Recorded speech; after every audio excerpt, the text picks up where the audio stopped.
So hello friends, it's Wasim sir here और आज हम लोग सीखने वाले हैं 11th साइंस का फिजिक्स सब्जेक्ट, है ना।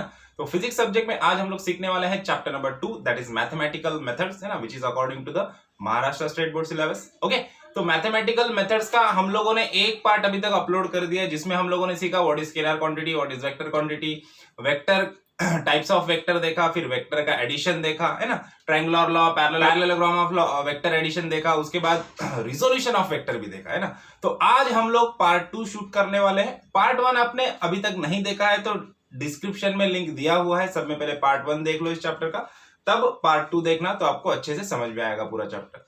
ओके, तो चलो आज हम लोग सीखने वाले हैं मल्टीप्लिकेशन ऑफ वेक्टर, है ना।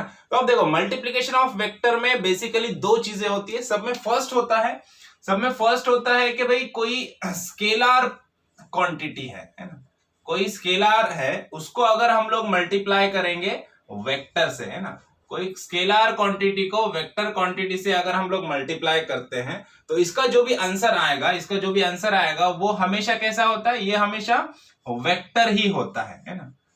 कोई भी स्केलर क्वांटिटी को वेक्टर क्वांटिटी से मल्टीप्लाई करेंगे हम लोग तो उसका जो भी आंसर आएगा वो कैसा आएगा, हमेशा वेक्टर क्वांटिटी ही आएगा, है ना। फॉर एग्जांपल समझ लेते हैं, मास को हम लोग एक्सीलरेशन से मल्टीप्लाई करते हैं। Mass is a scalar quantity, हम लोग को पता है, सबको पता है। स्केलर क्वांटिटी मतलब क्या, जिसको डायरेक्शन नहीं होता, सिर्फ मैग्नीट्यूड होता है, मतलब नंबर्स में होती है। जैसा मास क्या 5 kg, 10 kg, 16 kg, 1 ton, 2 ton, है ना। तो ये मास स्केलर क्वांटिटी होती है। दूसरा है एक्सीलरेशन। तो एक्सीलरेशन क्या है, acceleration is a vector quantity, है ना। ये कैसा है, ये वेक्टर क्वांटिटी है, इसको डायरेक्शन भी होता है, मैग्नीट्यूड भी होता है, हम लोग को पता है। देखो, मास को एक्सीलरेशन से हम लोग मल्टीप्लाई करते हैं तो हम लोग को मिलता है force F is equal to ma, Newton second law हम लोग को पता है, सबको, है ना। तो फोर्स कैसा क्वांटिटी है, force is a vector quantity, है ना। तो कोई स्केलर क्वांटिटी को हम लोग वेक्टर क्वांटिटी से मल्टीप्लाई करते हैं तो उसका आंसर हम लोग को वेक्टर क्वांटिटी मिलता है ना। ये हम लोग को सबको पता है, ये ज्यादा उतना इंपॉर्टेंट भी नहीं है ना। देखो, और एक चीज देखो, हम लोग जब ऐड कर रहे थे वेक्टर्स को तो तब हम लोग को एक चीज कंपलसरी था कि भाई हम लोग को same type of vector quantity describing same vector quantity ऐसे प्रोडक्ट होना जरूरी था, है ना। मतलब कि अगर कोई वेलोसिटी वेक्टर है तो दूसरा भी वेलोसिटी वेक्टर ही रहेगा, तो दोनों को हम लोग ऐड कर रहे थे, है ना। यहाँ पे मल्टीप्लिकेशन के लिए ऐसा कोई कंपल्सेशन नहीं है, हम लोग सेम टाइप ऑफ क्वांटिटी को भी मल्टीप्लाई कर सकते हैं और डिफरेंट टाइप ऑफ क्वांटिटी को भी मल्टीप्लाई कर सकते हैं। जैसे कि स्केलर से वेक्टर को मल्टीप्लाई कर सकते हैं, और वेक्टर्स में भी अगर कोई वेलोसिटी वेक्टर है और एक फोर्स वेक्टर है तो वेलोसिटी वेक्टर और फोर्स वेक्टर को भी हम लोग मल्टीप्लाई कर सकते हैं। जाके दोनों क्वांटिटी अलग अलग फिजिकल क्वांटिटी को डिस्क्राइब कर रहे हैं, एक वेलोसिटी को डिस्क्राइब कर रहा है, एक फोर्स को डिस्क्राइब कर रहा है, तो उसको भी हम लोग यहाँ पे मल्टीप्लाई इजीली कर सकते हैं। मल्टीप्लिकेशन में ऐसा कोई रिस्ट्रिक्शन नहीं है। ओके, समझ में आया। तो सब में फर्स्ट देखा हम लोगों ने कि भाई स्केलर को वेक्टर से मल्टीप्लाई किया तो हम लोग को वेक्टर प्रोडक्ट मिलता है ना। ये उतना इंपॉर्टेंट नहीं, ये हम लोग को सीखना भी नहीं है। अब हम लोग को किस पे फोकस करना है, ज्यादा वेक्टर्स पे, है ना। हम लोग को देखना है कि भाई वेक्टर क्वांटिटी, अगर एक वेक्टर क्वांटिटी को दूसरे वेक्टर क्वांटिटी से अगर हम लोग मल्टीप्लाई करते हैं, है ना, सपोज मान लो वेक्टर्स को वेक्टर क्वांटिटी से अगर हम लोग मल्टीप्लाई करते हैं तो यहाँ पे क्या क्या ऑप्शंस हम लोग को मिलते हैं। अपने पास यहाँ पे दो ऑप्शन मिलते हैं ना। वेक्टर क्वांटिटी को वेक्टर क्वांटिटी से अगर हम लोग मल्टीप्लाई करेंगे तो इसके जो आंसर आएंगे, इसके आंसर वेक्टर ही होगा ऐसा जरूरी नहीं है ना। अपने दिमाग में आता है कि वेक्टर से वेक्टर को मल्टीप्लाई किया तो वेक्टर ही आना चाहिए ना, ऐसा नहीं है ना। क्या होता है, कभी कभी वेक्टर क्वांटिटी को हम लोग वेक्टर क्वांटिटी से मल्टीप्लाई करेंगे तो आंसर स्केलर क्वांटिटी भी आ सकता है। कभी स्केलर क्वांटिटी आता है, कभी वेक्टर क्वांटिटी आता है ना। अब देखो, है ना, अगर वेक्टर क्वांटिटी को हम लोगों ने वेक्टर क्वांटिटी से मल्टीप्लाई किया और उसका आंसर स्केलर क्वांटिटी आ गया तो इसी को बोलते हैं स्केलर प्रोडक्ट, स्केलर प्रोडक्ट, या फिर इसका दूसरा नाम भी है डॉट प्रोडक्ट, है ना। इसको डॉट से डिनोट करते हैं, इसके लिए इसको डॉट प्रोडक्ट भी हम लोग बोलते हैं, है ना। और उसी तरह से अगर हम लोगों ने क्या किया, वेक्टर क्वांटिटी को वेक्टर क्वांटिटी से मल्टीप्लाई किया और उसका आंसर वेक्टर क्वांटिटी ही आया, है ना, तो वैसे प्रोडक्ट को, वैसे मल्टीप्लिकेशन को क्या बोलते हैं हम लोग, वेक्टर प्रोडक्ट बोलते हैं ना। ऐसे मल्टीप्लिकेशन क्या बोलेंगे, वेक्टर प्रोडक्ट बोलेंगे, है ना। अब इसके बीच में क्या होता है, इसके बीच में क्रॉस का सिंबल होता है, इसके लिए इसको क्रॉस प्रोडक्ट भी बोलते हैं, है ना। सपोज मान लो P और Q दो क्वांटिटी है, दो वेक्टर है, तो यहाँ पे हम लोग कैसे लिखेंगे, P डॉट Q लिखेंगे, है ना, किसमें, स्केलर प्रोडक्ट में, है ना। वही अगर ये दोनों का जो मल्टीप्लिकेशन है उसका आंसर अगर वेक्टर क्वांटिटी आ रहा है तो उसको हम लोग क्रॉस प्रोडक्ट बोलेंगे, और उसको कैसे रिप्रेजेंट करेंगे, उसको इस तरह से रिप्रेजेंट करेंगे, बीच में क्रॉस का सिंबल बनाएंगे हम लोग, है ना। ओके, अगर ये दोनों क्वांटिटी का मल्टीप्लिकेशन का आंसर वेक्टर क्वांटिटी आ रहा है तो इसको हम लोग वेक्टर प्रोडक्ट या क्रॉस प्रोडक्ट बोलेंगे, और इसके बीच में रिप्रेजेंटेशन कैसा आएगा, क्रॉस का सिंबल आएगा दोनों के बीच में, है ना।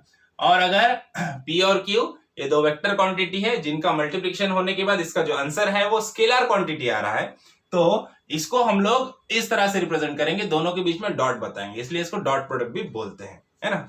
समझ में आया यहां तक? चलो अब इन्हीं को हम लोग को ब्रीफ में देखना है ना। तो सब में पहले देखते हैं स्केलर प्रोडक्ट, है ना। अब ये स्केलर प्रोडक्ट देखते हैं सब में पहले हम लोग, है ना। तो हम लोग को पता है,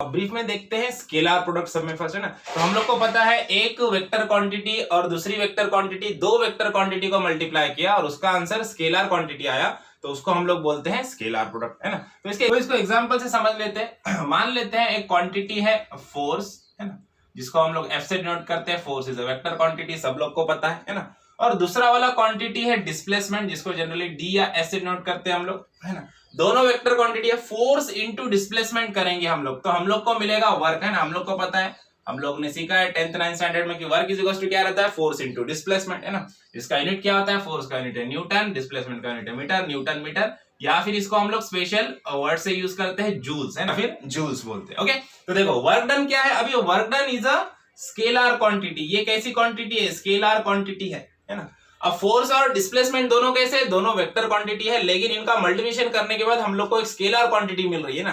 तो ऐसे मल्टीप्लिकेशन को क्या बोलते हैं हम लोग, डॉट प्रोडक्ट बोलते हैं, है ना। यहाँ पे हम लोग डॉट बताएंगे ना, इसी को क्या बोलेंगे हम लोग, डॉट प्रोडक्ट या फिर स्केलर प्रोडक्ट बोलेंगे। जब दो वेक्टर क्वांटिटी को मल्टीप्लाई करने के बाद उसका आंसर अगर हम लोग को स्केलर क्वांटिटी मिल रहा है तो वैसे मल्टीप्लिकेशन को हम लोग क्या बोलेंगे, स्केलर प्रोडक्ट बोलेंगे या फिर डॉट प्रोडक्ट बोलेंगे, है ना। और एक एग्जांपल ले लेते हैं, जैसे कि हम लोग को पता है पावर इज इक्वल टू क्या रहता है, फोर्स इनटू वेलोसिटी, है ना। देखो फोर्स यहाँ पे वेक्टर क्वांटिटी है, velocity is also vector quantity, और पावर क्या है, power is a scalar quantity. देखो यहाँ पे अगेन दो वेक्टर क्वांटिटी को मल्टीप्लाई करने के बाद हम लोग को एक स्केलर क्वांटिटी मिल रही है ना। तो ऐसे नंबर ऑफ एग्जांपल्स है जिससे हम लोग समझ सकते हैं कि जब दो वेक्टर क्वांटिटी को मल्टीप्लाई करेंगे तो उसका आंसर स्केलर क्वांटिटी आएगा, तो वैसे मल्टीप्लिकेशन ऑफ वेक्टर्स को क्या बोलते हैं हम लोग, स्केलर प्रोडक्ट बोलते हैं या फिर डॉट प्रोडक्ट बोलते हैं, है ना। समझ में आया ये?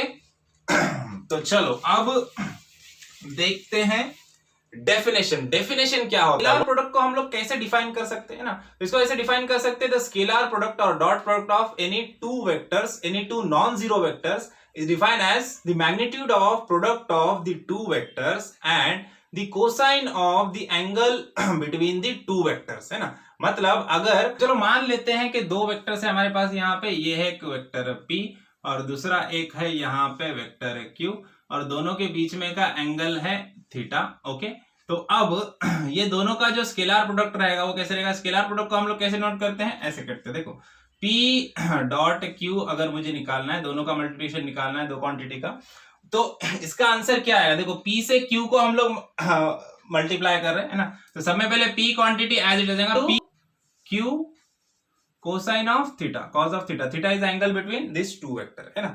तो यहाँ पे क्या आएगा P, अब ये P मतलब क्या है, P is nothing but it is a mod P and it is a mod Q, है ना। सिर्फ P अगर हम लोग लिखते हैं तो ये मॉड P होता है, सिर्फ Q लिखते हैं तो ये मॉड Q होता है, मतलब Q क्वांटिटी का मैग्नीट्यूड, और ये P मतलब सिर्फ P क्वांटिटी का मैग्नीट्यूड ये यहाँ पे डिनोट कर रहा है। Okay, P Q cos theta ऐसे लिखते हैं। अगर मैं बोलूं कि Q का प्रोडक्ट मुझे निकालना है, स्केलर प्रोडक्ट निकालना है विथ रिस्पेक्ट टू P, है ना, Q का P के साथ प्रोडक्ट अगर मुझे निकालना है तो यहाँ पे इंटरचेंज हो जाएगा।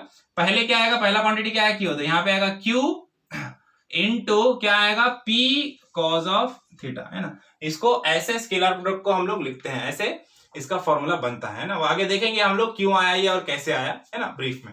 ओके, तो चलो अब बढ़ते हैं कैरेक्टरिस्टिक्स की तरफ। Characteristics of the scalar product हम लोग देखेंगे यहाँ पे, है ना। तो उसमें सबसे फर्स्ट है, फर्स्ट पॉइंट क्या बोलता है, फर्स्ट पॉइंट सिंपल यही बताता है कि जो भी दो क्वांटिटी है उनका जो स्केलर प्रोडक्ट होगा वो किस तरह से होगा, है ना। सब में पहले जैसे मैंने यहाँ पे लिखा, अगर यहाँ पे दो क्वांटिटी, इसका एग्जांपल ले लो।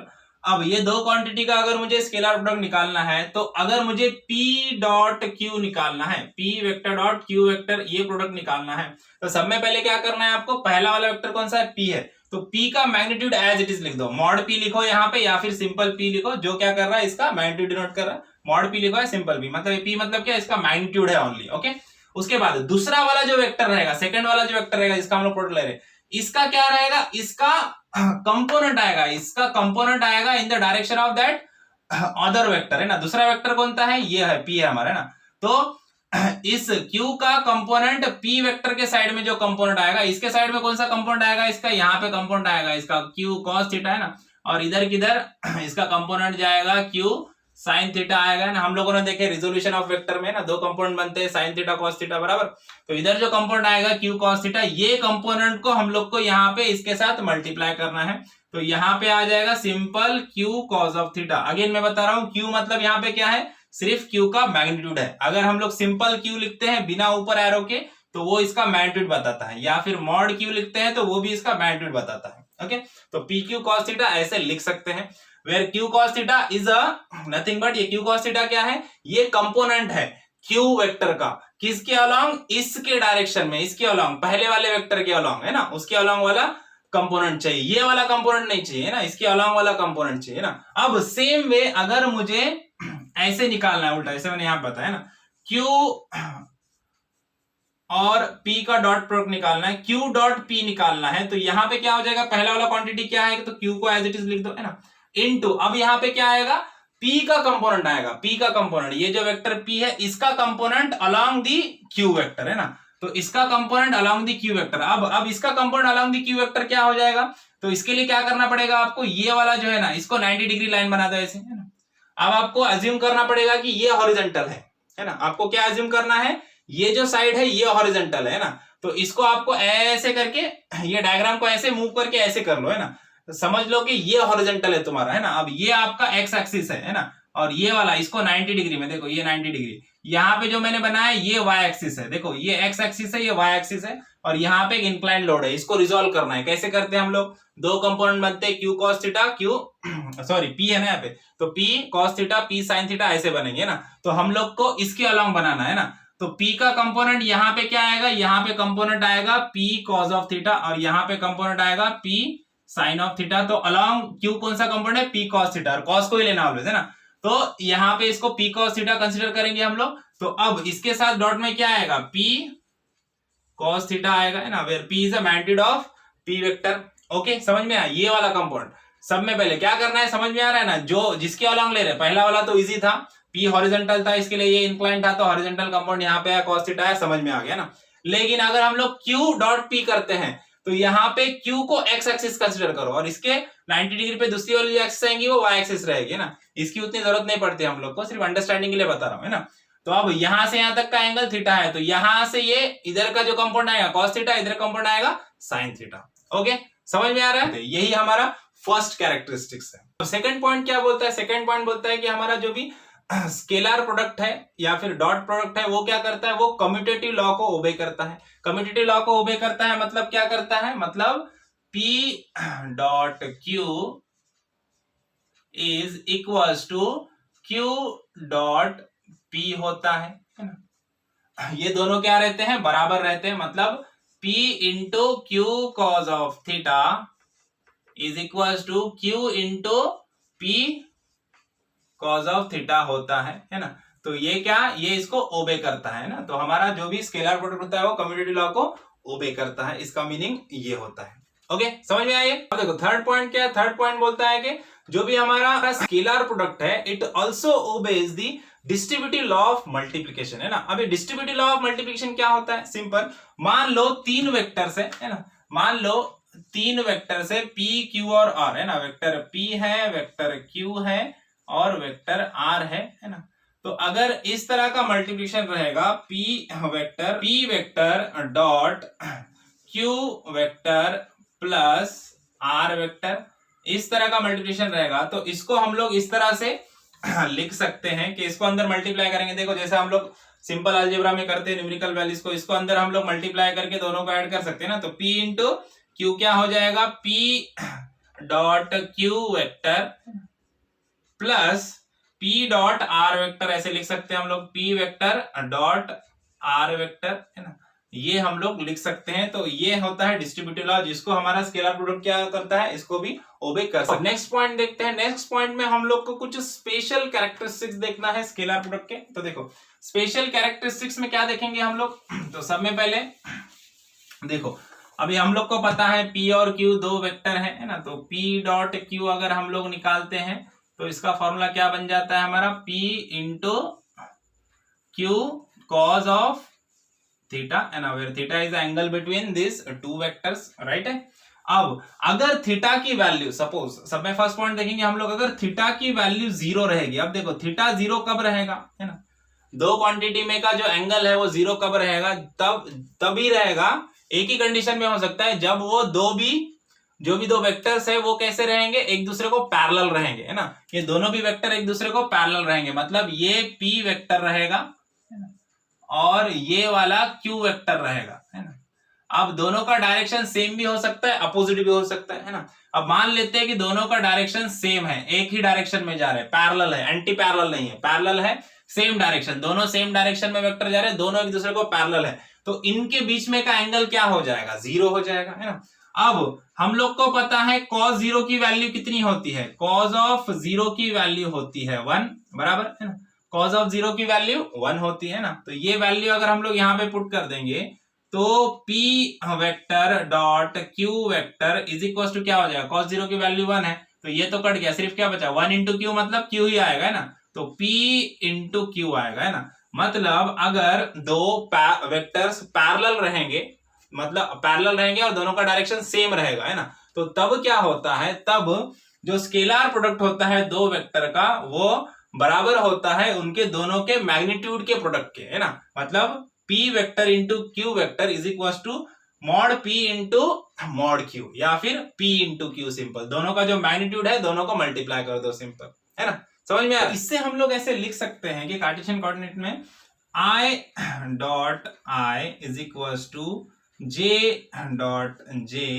Is equal to K dot K, है ना, ये क्या है, ये यूनिट वेक्टर्स डिनोट करते हैं हम लोग को एक्स वाई और जेड एक्सिस में, है ना, तो ये सारे के सारे इज इक्वल टू क्या रहेंगे, 1 रहेंगे, बराबर रहेंगे, क्योंकि क्या होगा यहाँ पे directly P dot Q, direct magnitude से मल्टीप्लिकेशन से हम लोग को वेक्टर का मल्टीप्लिकेशन मिल रहा है ना, तो सारे के सारे यूनिट वेक्टर तो 1 ही रहेंगे, उनका मल्टीप्लिकेशन 1 ही आएगा, है ना, समझ में आ रहा है। ये तो देख लिया हम लोगों ने कि दो वेक्टर अगर पैरेलल रहेंगे तो क्या होगा, है ना, अगर वही दो वेक्टर एंटी पैरेलल रहेंगे, है ना, एंटी पैरेलल मतलब पैरेलल ही रहेंगे लेकिन उनका जो डायरेक्शन है वो अगर अपोजिट रहेगा, है ना, सपोज मान लेते हैं ये P वेक्टर इधर जा रहा है तो Q वेक्टर इधर जा रहा है, दोनों के लाइन ऑफ एक्शन पैरेलल है लेकिन दोनों कैसे अपोजिट डायरेक्शन में जा रहे हैं। अब अपोजिट डायरेक्शन में जा रहे हैं तो दोनों के बीच का एंगल कितना हो जाएगा, 0 रहेगा क्या, नहीं, अब 180 हो जाएगा। क्यों, इसको एक लाइन में लगाते तो समझ में आ जाएगा आपके। देखो सपोज इसको मैं एक लाइन में बता देता हूं, ये मान लो P वेक्टर है, ये मान लो Q वेक्टर है, तो दोनों के बीच में का एंगल कितना हो गया,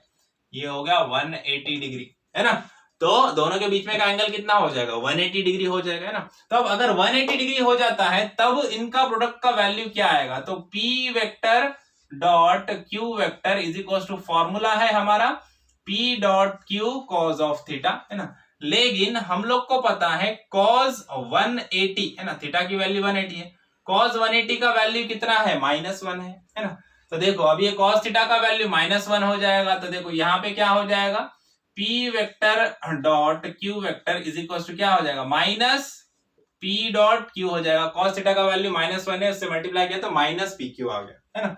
तो यहां से हम लोग को समझ में आता है कि P वेक्टर और Q वेक्टर ऐसे दो वेक्टर है जो एंटी पैरेलल है एक दूसरे को, तो उनका जो भी स्केलर प्रोडक्ट आएगा वो कैसा आएगा, वो नेगेटिव आएगा, माइनस में आएगा, बट इक्वल रहेगा वो उनके दोनों के मैग्नीट्यूड के प्रोडक्ट के, है ना, समझ में आ रहा है। अब देखो थर्ड केस देखते हैं। थर्ड केस में क्या बोलता है, अगर दो वेक्टर ऐसे दो वेक्टर है जो क्या है, जो एक दूसरे को परपेंडिकुलर है ना, 90 डिग्री पे है। सपोज मान लेते हैं ये वेक्टर P है और ये वेक्टर Q है, ओके, और ये दोनों के बीच में का जो एंगल है थीटा ये 90 डिग्री है, ये एंगल कितना है 90 डिग्री है। तो अब बताओ अब क्या हो जाएगा। देखो हम लोग को पता है अगेन वही हमारा P डॉट क्यू निकालना है, हम लोग को डॉट प्रोडक्ट है। P डॉट क्यू का फॉर्मूला हम लोग को अच्छे से पता है, क्या है P dot Q cos of theta, है ना। अब कॉस 90 की वैल्यू कितनी है 0 है, पता है हम लोग को ना। अब ये 0 तो सारा का सारा 0 हो जाएगा, तो P डॉट क्यू की वैल्यू क्या आ जाएगी, P डॉट क्यू प्रोडक्ट की वैल्यू 0 हो जाएगी, क्योंकि cos थीटा cos 90 की वैल्यू 0, तो 0 से मल्टीप्लाई किया सारा का सारा 0 हो जाएगा, है ना।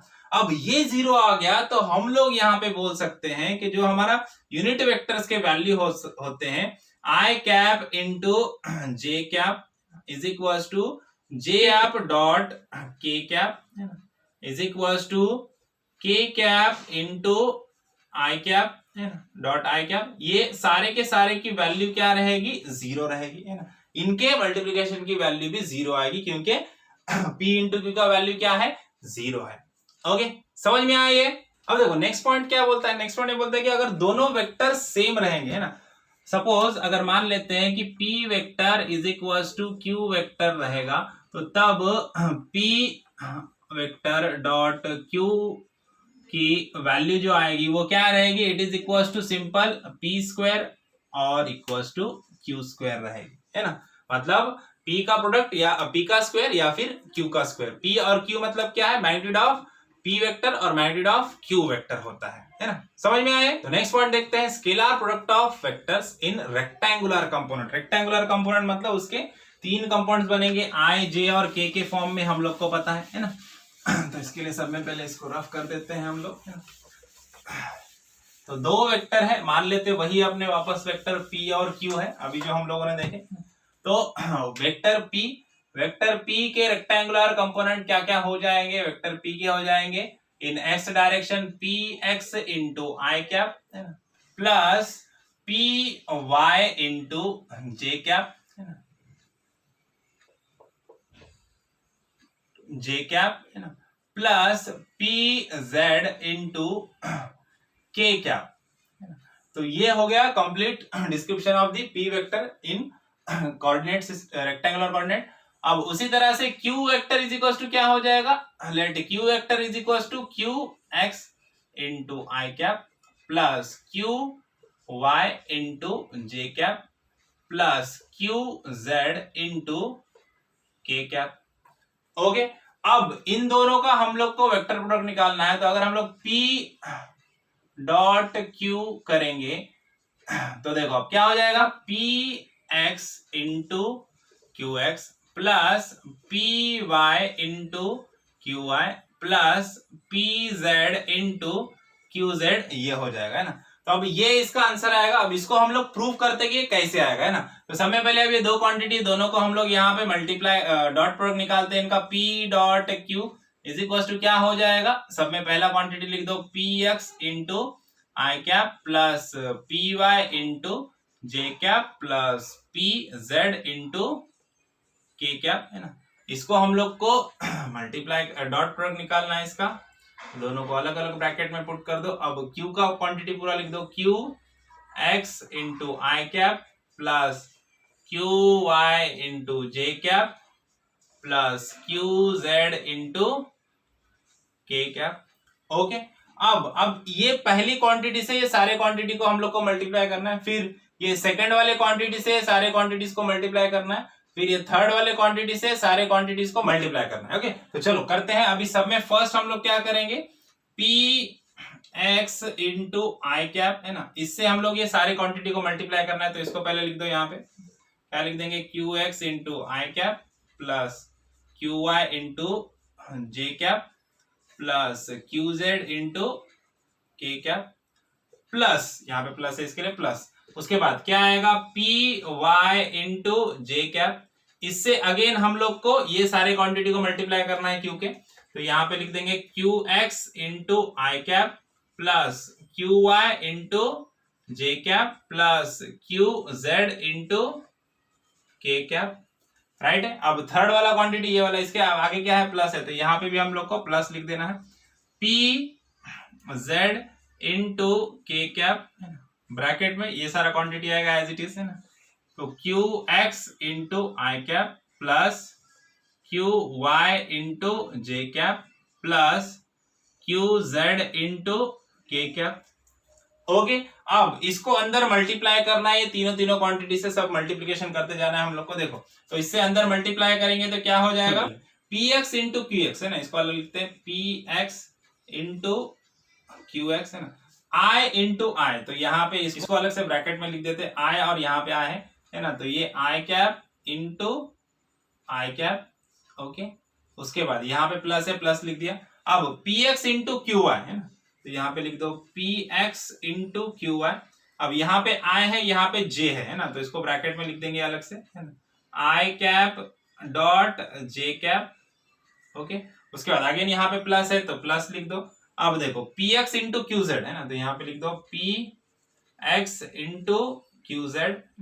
उसके बाद यहाँ पे के कैप है, यहाँ पे आई कैप है, तो ब्रैकेट में लिख दो आई cap dot K cap. Okay, ये सारा कंप्लीट हो गया, ये वाला प्लस अब यहाँ पे लिख दो। अब ये पी वाई जे कैप से भी अंदर तीनों को मल्टीप्लाई करना है। सब में पहले पी वाई क्यू एक्स, तो यहाँ पे लिख देंगे P Y dot Q x.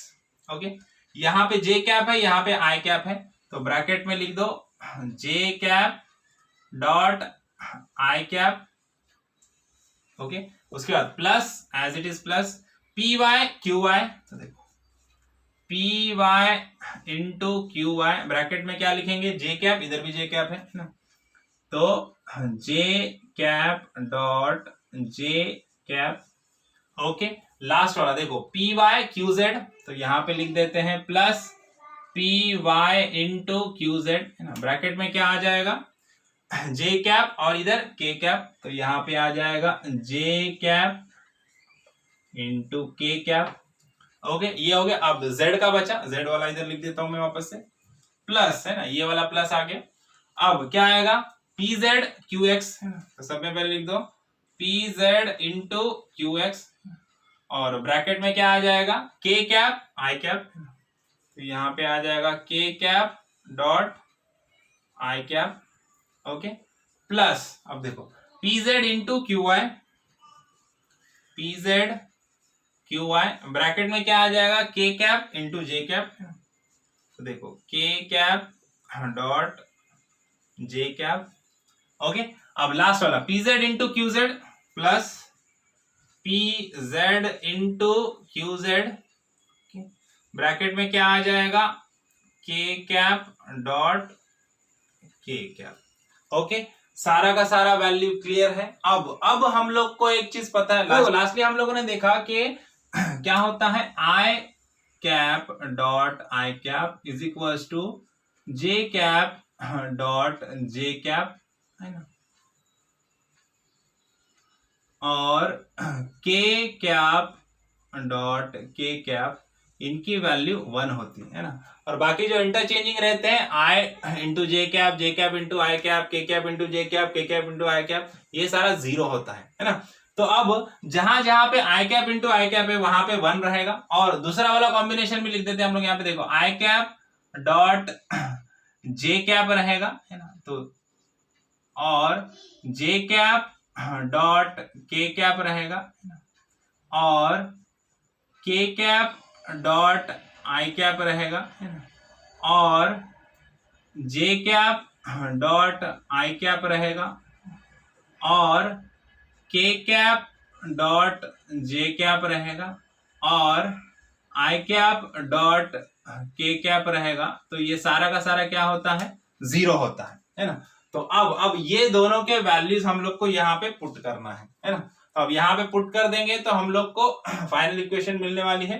तो इसके लिए थोड़ा सा ये ऊपर का मैं यहाँ ये वाला रफ कर देता हूँ, तो इसको मैं ऊपर लिख दूंगा। तो देखो अब देखो क्या P X into Q x, तो यहाँ पे लिख देता हूँ P x dot Q x है ना। देखो आई इंटू आई का वैल्यू कितना है, आई डॉट आई का वैल्यू है 1, तो यहाँ पे 1 लिखो या मत लिखो कोई फर्क नहीं पड़ता है, तो मैं यहाँ पे कुछ नहीं लिखता हूँ, इसको एलिमिनेट कर देंगे।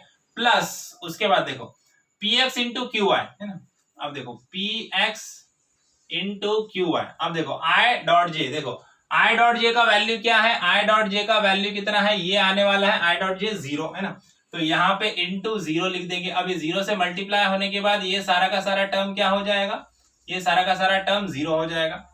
प्लस उसके बाद देखो P X into Q Z, again P X into Q Z, P X into Q Z, उसके बाद आई डॉट के है, आई डॉट के भी क्या रहेगा यहाँ पे 0 रहेगा, है ना, तो इंटू 0 अगेन प्लस उसके बाद देखो क्या है पी वाई क्यू एक्स, है ना, तो देखो P Y into Q X, again J dot I है ये भी 0 रहेगा। उसके बाद देखो P Y into Q Y plus P Y into Q Y, देखो यहाँ पे जे डॉट जे है, देखो जे डॉट जे का क्या है 1 है वैल्यू, तो यहाँ पे कुछ लिखने की जरूरत नहीं, ये 0 नहीं होगा बेसिकली, है ना। उसके बाद P Y into Q Z है, तो यहाँ पे लिख देते हैं P Y into Q Z. अब देखो J cap dot K cap क्या होगा 0 होगा, तो यहाँ पे 0 लिख दो, ओके। उसके बाद प्लस नीचे लिखता हूं मैं यहाँ पे प्लस, अब ये वाला देखो P Z into Q x, P Z into Q x, के डॉट इंटू आई डॉट के आई कैप क्या, के कैप इंटू आई कैप क्या है 0 है ना, देख लो वहां पे 0 है। प्लस उसके बाद देखो पी जेड इंटू क्यू आई, again P Z into Q आई, के कैप डॉट जे कैप क्या है 0 है। उसके बाद देखो P Z into Q Z, P Z into Q Z into क्या है के कैप इंटू के कैप, के कैप इंटू के कैप की वैल्यू क्या है 1 है, तो यहाँ पे ये 1 एज इट इज रहेगा, है ना। तो इस तरह से हम लोग को समझ में आता है कि ये वाला वैल्यू एलिमिनेट हो गया, ये भी एलिमिनेट हो गया, ये भी एलिमिनेट हो गया, ये भी गया, ये भी एलिमिनेट हो गया, ये भी एलिमिनेट हो गया, तो बचा क्या P X into Q X plus P Y into Q Y plus P Z into Q Z, है ना। तो यही वाला वैल्यू बचा, है ना। तो यहां से ये प्रूफ हो जाता है कि P dot Q vector, P vector dot Q vector का वैल्यू क्या होता है रेक्टेंगुलर कंपोनेंट में P X into Q X plus P Y into Q Y plus P Z into Q Z होता है ना। समझ में आया ये? तो चलो बढ़ते नेक्स्ट पॉइंट की तरफ, देखते हैं नेक्स्ट पॉइंट क्या बोल रहा है ना। तो उससे पहले इसको हम लोग यहाँ पे रफ कर देते हैं।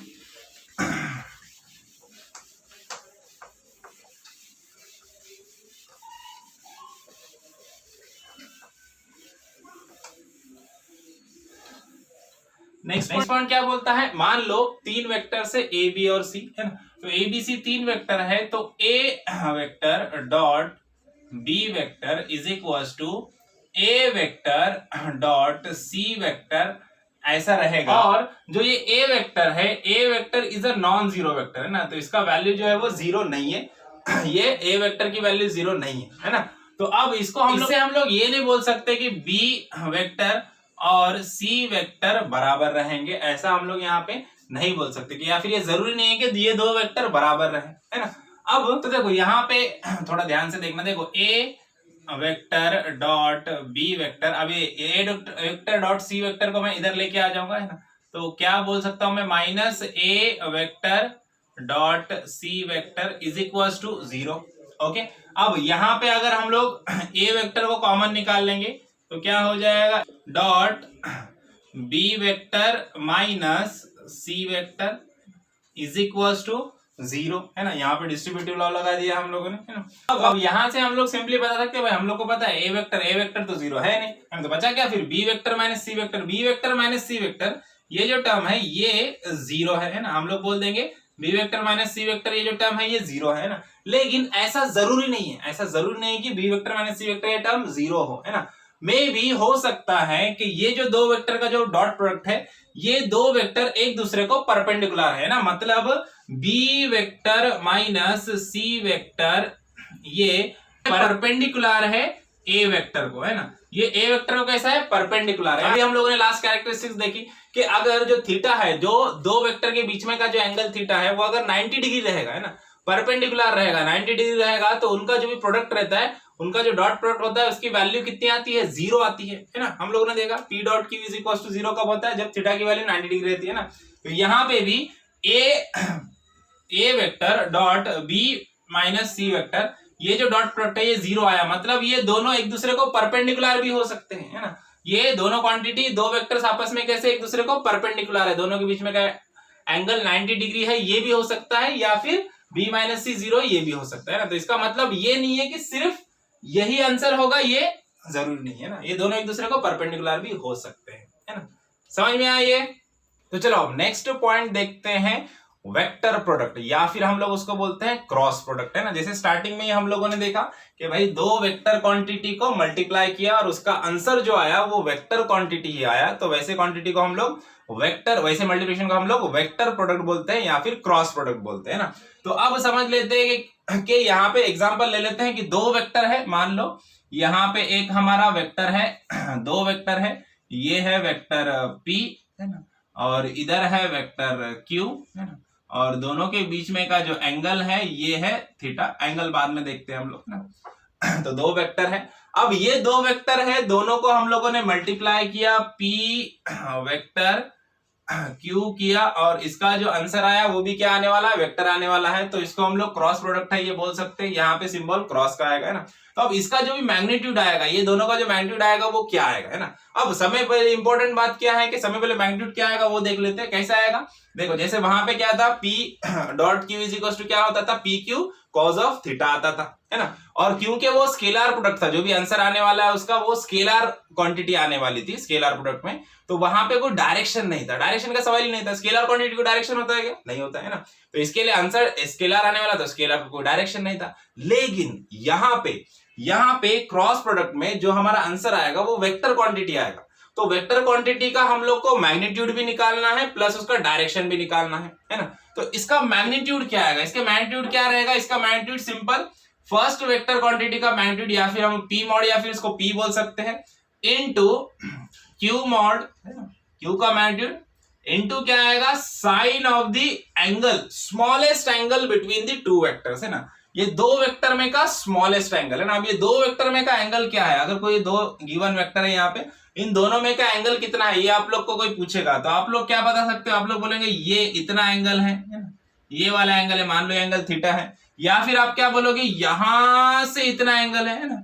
तो अब सिंपल से आप लोग को समझ में आ रहा है कि दोनों में से छोटा कौन सा, देखो टोटल एंगल 360 होता है, तो ये एंगल कितना है 360 माइनस थीटा रहेगा, है ना, यहाँ से यहाँ तक 360 माइनस थीटा मतलब ज्यादा रहेगा, है ना। मान लो अगर ये theta is equal to 60 degree है तो ये क्या रहेगा 360 माइनस 60 मतलब ये कितना रहेगा, ये एंगल रहेगा 300, है ना, क्योंकि टोटल एंगल तो 360 होना है ना। तो दोनों में से छोटा एंगल कौन सा है ना, देख के ही समझ में आता है कि ये वाला एंगल स्मॉलेस्ट एंगल है। तो ऑलवेज हम लोग को यहाँ पे कौन सा वाला एंगल लेना है, दो वेक्टर के बीच में का स्मॉलेस्ट एंगल जो रहेगा वो हम लोग को लेना है, एकदम छोटा वाला एंगल जो रहेगा वो लेना है। तो यहाँ पे छोटा वाला एंगल हम लोग को डायग्राम देख के समझ में आता है कि ये वाला है जो कि थीटा है, तो यहाँ पे क्या लिखेंगे हम लोग, साइन ऑफ थीटा, है ना। तो P क्रॉस Q का मैग्नीट्यूड की वैल्यू हम लोग को क्या मिलेगी, P mod into Q mod sine of theta, where theta is the smallest angle between that two vectors, है ना। समझ में आया, ये तो मिल गया हम लोग को मैग्नीट्यूड ऑफ दो वेक्टर के मल्टीप्लिकेशन का मैग्नीट्यूड मिल गया, है ना, क्योंकि इनका जो भी मल्टीप्लिकेशन है वो वेक्टर क्वांटिटी आने वाली है, तो उस वेक्टर क्वांटिटी का डायरेक्शन भी रहेगा, है ना।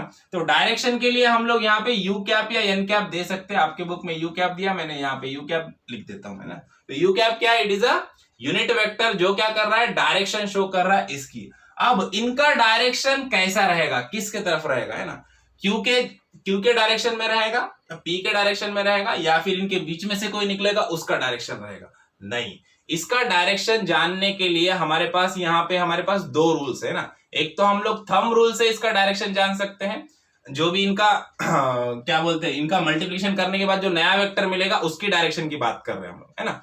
जो नया वेक्टर मिलेगा, सपोज पी और क्यू को हम लोगों ने मल्टीप्लाई किए, P और Q का क्रॉस प्रोडक्ट किए, तो इसका जो आंसर आने वाला है वो है R वेक्टर, सपोज मान लेते हैं ना। P और Q को हम लोगों ने दो वेक्टर को मल्टीप्लाई किया, उसका क्रॉस प्रोडक्ट किया, तो उसका जो आंसर आएगा वो R वेक्टर रहेगा, जो नया वेक्टर रहेगा। तो R वेक्टर का डायरेक्शन क्या रहेगा, R वेक्टर का डायरेक्शन अलोंग P रहेगा, अलोंग Q रहेगा, या PQ के बीच में रहेगा, है ना, नहीं ऐसा नहीं है ना। तो उसका जो भी डायरेक्शन रहेगा वो कैसा रहेगा, वो डायरेक्शन एग्जैक्टली ये दोनों को परपेंडिकुलर होता है ना। P वेक्टर और Q वेक्टर ये दोनों को एग्जैक्टली परपेंडिकुलर होता है ना, और अलग प्लेन में होता है। ये दोनों अगर हॉरिजॉन्टल प्लेन में है तो वर्टिकल प्लेन में रहेगा, और ये दोनों वर्टिकल प्लेन में है तो हॉरिजॉन्टल प्लेन में रहेगा, है ना, एग्जैक्टली दोनों को अपोजिट रहेगा। और उसका डायरेक्शन हम लोग कैसे समझ सकते हैं, डायरेक्शन समझने के लिए हम लोग को स्क्रू रूल या थंब रूल का यूज करना पड़ेगा, है ना। तो अब उसको कैसे अप्लाई करना है, देखो उसके लिए यहाँ पे हम लोग मार्कर्स की मदद ले लेते हैं। सपोज मान लो ये दो वेक्टर है, जो ये दो वेक्टर है, ये Q वेक्टर हमारा ग्रीन वाला मार्कर है और P वेक्टर हमारा ब्लू वाला मार्कर है, इस तरह से ऐसे है ना, ये दो वेक्टर है। तो अब ये दो वेक्टर है, ये दो वेक्टर के बीच में का ये एंगल क्या है, ये एंगल थीटा है, बराबर दिख रहा है आप लोग को। तो अब इनका जो भी मल्टीप्लिकेशन आने वाला है, जो नया वेक्टर आने वाला आर वेक्टर यहाँ पे रहेगा, एग्जैक्टली परपेंडिकुलर रहेगा दोनों को, है ना, दिख रहा है ये देखो, ये ना, ये P वेक्टर ये Q वेक्टर, तो इनका जो भी आर वेक्टर आएगा वो एग्जैक्टली परपेंडिकुलर रहेगा इसको, है ना। अब ये ऊपर भी रह सकता है या नीचे भी रह सकता है ना, जैसे आप लोग को दिख रहा है ना, इधर भी रह सकता है या इधर भी रह सकता है ना। परपेंडिकुलर आएगा हम लोग को समझ में आएगा ना, परपेंडिकुलर ऐसा नहीं आएगा, अगर ऐसा आएगा तो सिर्फ इसके साथ 90 डिग्री एंगल हो रहा है क्या, देखो इसके साथ नहीं हो रहा है, सिर्फ ये ब्लू वाले मार्कर के साथ या फिर P वेक्टर के साथ 90 डिग्री हो रहा है। अगर यहाँ पे करेंगे तो ग्रीन वाले के साथ 90 हो रहा है, इसके साथ हो रहा है कि नहीं, दोनों के साथ परपेंडिकुलर कब आ सकता है, एक तो ऊपर आएगा या फिर नीचे आएगा, है ना। तो अब इसका डायरेक्शन अपवर्ड रहेगा कि डाउनवर्ड रहेगा, ये कैसे पता चलेगा हम लोग को, है ना। तो इसको हम लोग पता कर सकते हैं स्क्रू रूल या फिर थंब रूल से, है ना।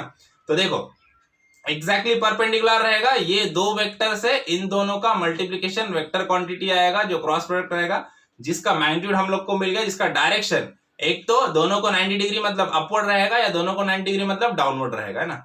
तो ये कैसे समझ सकते हैं, अगर मान लो ये ब्लू वाला जो मार्कर है ये है हमारा P वेक्टर और ये है हमारा Q वेक्टर, तो हम लोग यहाँ पे क्या निकाल रहे हैं, P क्रॉस Q निकाल रहे हैं, क्या P क्रॉस Q। तो P से लेके Q की तरफ आप क्या करना है, आप लोग को थंब रूल समझ लेते सब पहले, है ना। ये ब्लू वाला मार्कर P है, तो अब मुझे क्या करना है, P पे हाथ रखना है और मेरे फिंगर्स को कर्ल करना है P से Q की तरफ, ऐसे, है ना, P से Q की तरफ कर्ल करते हुए मुझे ऐसे मेरा थंब बना लेना है ना।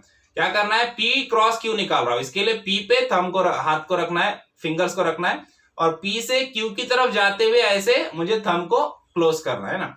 तो अब ऐसे मैं क्लोज कर रहा हूं कर्ल फिंगर को, तो मेरा थंब का डायरेक्शन किधर है, अपवर्ड है ना। तो अपवर्ड है इसलिए इसका डायरेक्शन क्या आएगा, अपवर्ड आएगा, है ना। जो भी नया वेक्टर मिलेगा क्रॉस प्रोडक्ट करने के बाद उसका डायरेक्शन क्या रहेगा, अपवर्ड रहेगा, है ना। समझ में आ रहा है, ये P है और ये Q है, मुझे P क्रॉस Q निकालना है, तो मैं थंब के फिंगर को क्या करूंगा, P से Q की तरफ ऐसे क्लोज करते जाऊंगा, है ना। और मेरे थंब का डायरेक्शन जो रहेगा वो क्या रहेगा, जो भी डायरेक्शन रहेगा वो डायरेक्शन क्या शो करेगा, the direction of new vector, जो भी न्यू वेक्टर आ रहा है दोनों के प्रोडक्ट के बाद उसका डायरेक्शन शो करेगा, समझ में।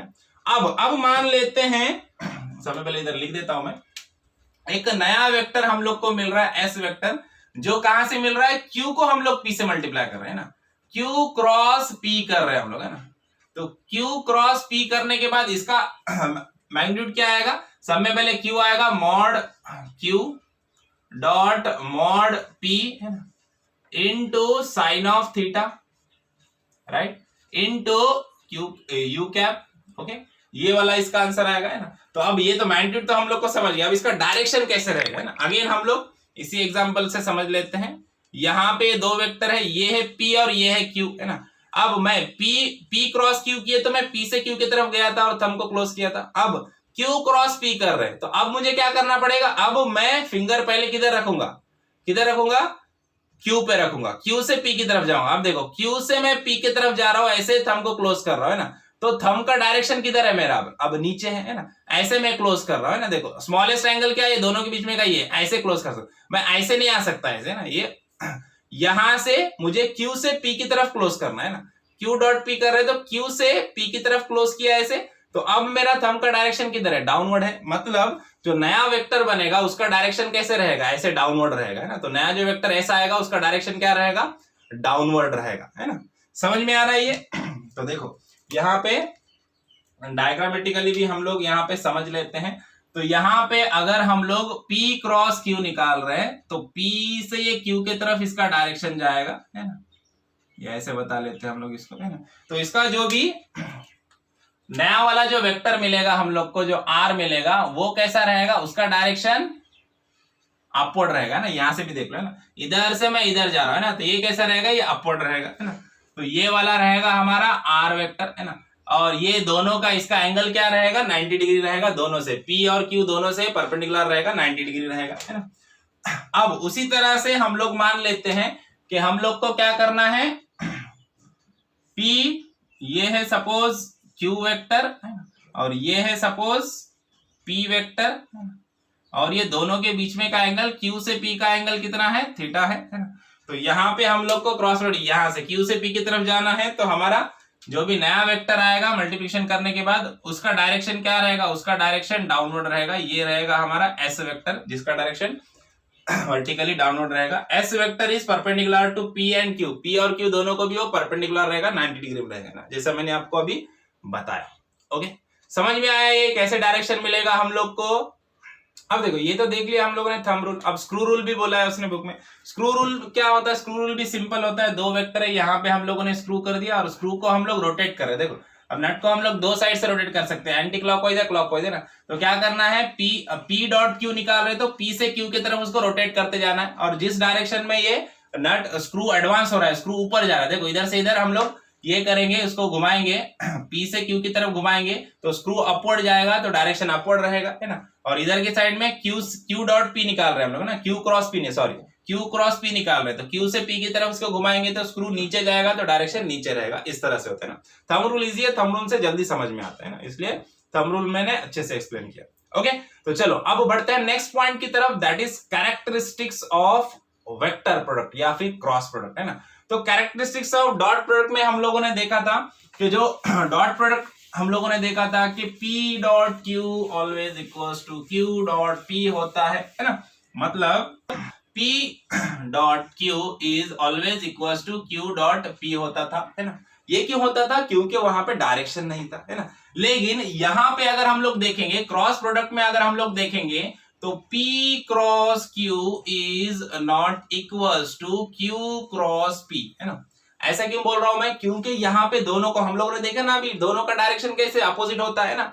अगर हम लोग P क्रॉस Q करेंगे तो उसका डायरेक्शन ऊपर जा रहा था है ना, और Q क्रॉस P कर रहे थे उसका डायरेक्शन नीचे जा रहा था। तो यहाँ पे डायरेक्शन चेंज है, मैग्नीट्यूड भले ये दोनों का सेम रहेगा लेकिन डायरेक्शन अलग अलग है, डायरेक्शन डिफरेंट होती है ना।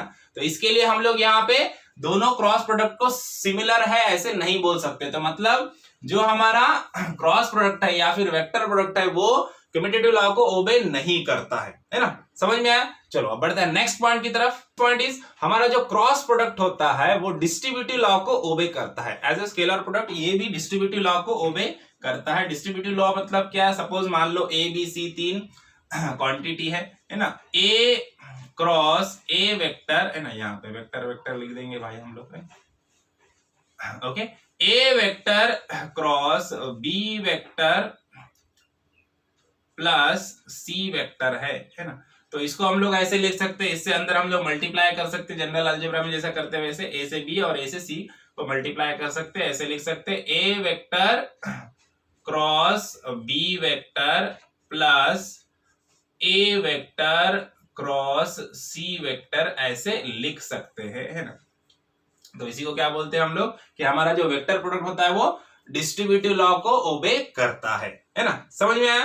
तो third point which is very important that is special characteristics है ना। अभी वेक्टर प्रोडक्ट के स्पेशल कैरेक्टरिस्टिक्स क्या क्या है, सब में पहले हम लोग देखते हैं कि जो एंगल है हम लोग को पता है P और Q दो हमारे वेक्टर्स रहेंगे, तो P क्रॉस Q का फॉर्मूला क्या हो जाता है, P mod into Q mod. यहाँ पे सिर्फ देखो मॉड में लिखो या सिर्फ PQ भी लिखूंगा मतलब वो सिर्फ मैग्नीट्यूड शो करते हैं। कई जगह पे मॉड लिखते हैं, कई जगह पे मॉड नहीं लिखते, सिर्फ P लिखा मतलब ही वो उसका मैग्नीट्यूड रहेगा है ना। इंटू क्या आएगा, साइन ऑफ थीटा है ना, इंटू यू क्या जो कि डायरेक्शन शो करेगा है ना। अब ये साइन जो थीटा है, ये जो थीटा है, थीटा मतलब क्या रहता है, P और Q दो वेक्टर्स के बीच में का एंगल बराबर हम लोग को पता है।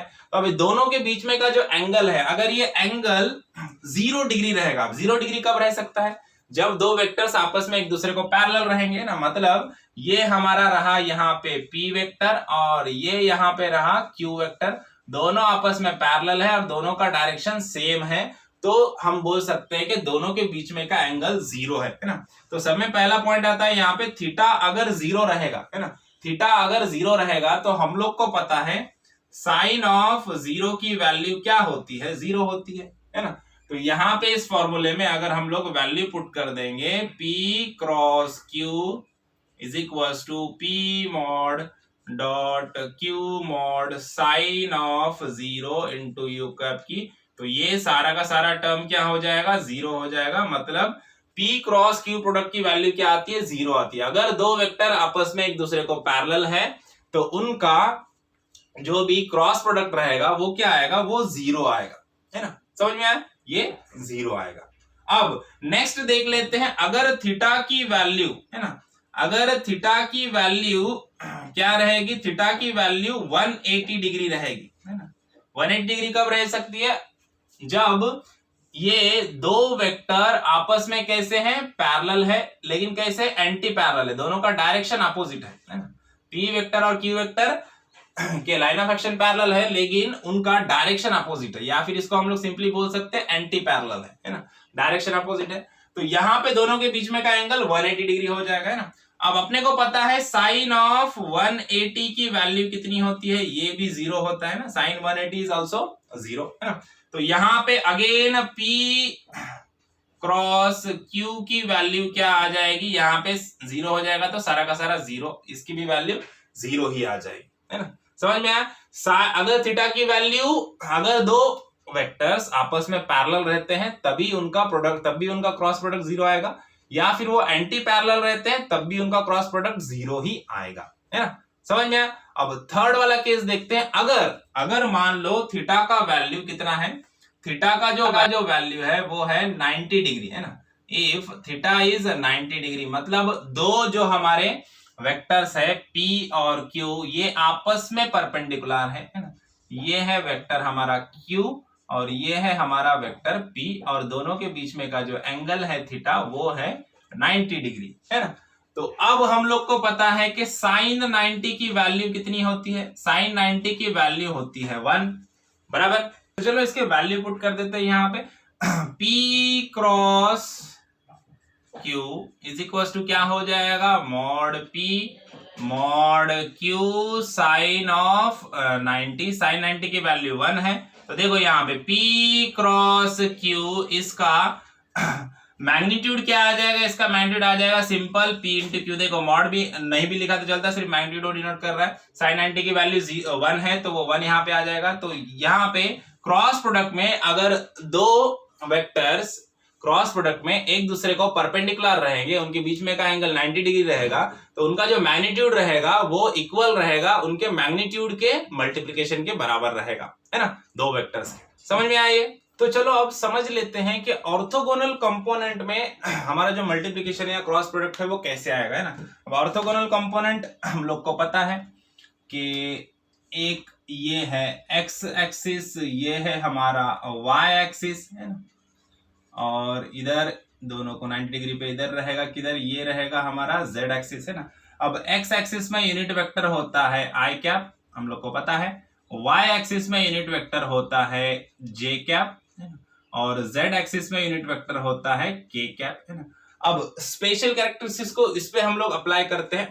अगर हम लोग को निकालना है वैल्यू, क्या निकालना है वैल्यू? सपोज हम लोग को आई क्रॉस आई की वैल्यू निकालना है, सेल्फ प्रोडक्ट निकालना है। मतलब आई को आई से हम लोग मल्टीप्लाई करेंगे, यूनिट वेक्टर को यूनिट वेक्टर से मल्टीप्लाई क्रॉस प्रोडक्ट करेंगे उसका, तो क्या आंसर आएगा, है ना। तो हम लोग को पता है ये आई प्रोडक्ट है, और यही आई प्रोडक्ट को आई प्रोडक्ट से ही मल्टीप्लाई करेंगे, तो आई प्रोडक्ट से कैसा है? पैरेलल है, मतलब दोनों एक ही जगह पे, तो इसका एंगल क्या हो जाएगा, है ना।